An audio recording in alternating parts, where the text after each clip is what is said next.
Mohammed Sharifullah, right? Just in 3 years, the Biden administration couldn't bring this man to justice. In a month, through our intel sharing relationship, the great work of Director Radcliffe, Pam Bondi, Kash Patel, he landed overnight. The president it was emotional, but he was thrilled to be able to call those families and say this monster is going to be brought to justice.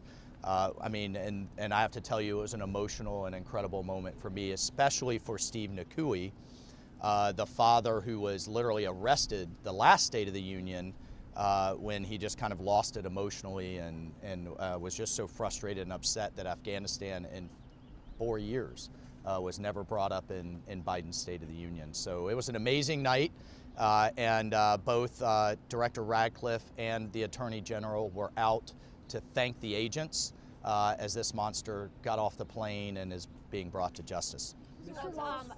Secretary Lutnick kind of seemed to imply that perhaps the president is going to be paring back some of the tariffs today. Are there plans to meet in the middle with Canada and Mexico to roll any of those back? Can you share anything? Yeah, nothing that I can share. I can tell you in literally a month, we've got 30,000 Mexican National Guards members on not only our southern border, but their southern border.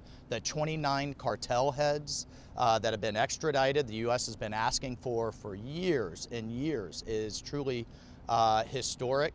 The movement against third country migrants is something that we still need to see, but we have seen more of, but we've seen incredible movement on the part of the Mexican government, but we need to see more. On Canada, we're talking about additional border security. Their borders are cutting off fentanyl, but also things like Arctic security, northern bases, and other pieces that we need to see as part of this tariff negotiation. So, but I don't have anything to add in terms of the timing or what may or may not happen today. Mr. Waltz, Yeah, did the U.S. pause intelligence sharing with Ukraine, and is it still paused right now? We have taken a step back and are pausing and reviewing all aspects of this relationship. But I just got off the phone before I walked out here with my counterpart, the Ukrainian National Security Advisor. We are having good talks on a location for the next round of negotiations, on delegations, on substance. So just in the last 24 hours, since the public statement from Zelensky, and then these subsequent conversations, which I'm going to walk inside and continue, I think we're going to see movement in very short order. On NATO, do you think the U.S. would ever relinquish leadership in NATO as you move to having Europeans take control? Relinquish leadership in NATO? Not having No, there's two different things. The U.S. supports our NATO allies. We support Article 5. It is notable that our defense budget is nearly double all of the other NATO members combined. So we still need to see that movement. I know a lot of people make, kind of hay over the 5%, yet ours is 3%. Well, they need makeup money. They have a long and decades-long hole to dig out of.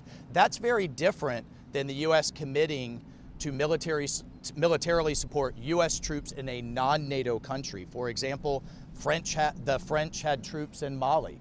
We didn't have an Article 5 commitment if those troops were attacked in Mali, nor are we looking to have that type of commitment to any European troops deployed to Ukraine. That doesn't mean that we're going to not have supporting efforts or things need to be negotiated. Our point to President Zelensky is, you don't negotiate all of those details before we even know if we can get both sides to the table. I think we've seen movement in the last 24 hours that the Ukrainian side will actually come to the table and negotiate a partial truce, a full truce, and then a permanent peace. Thank you. Really quickly, Thank you.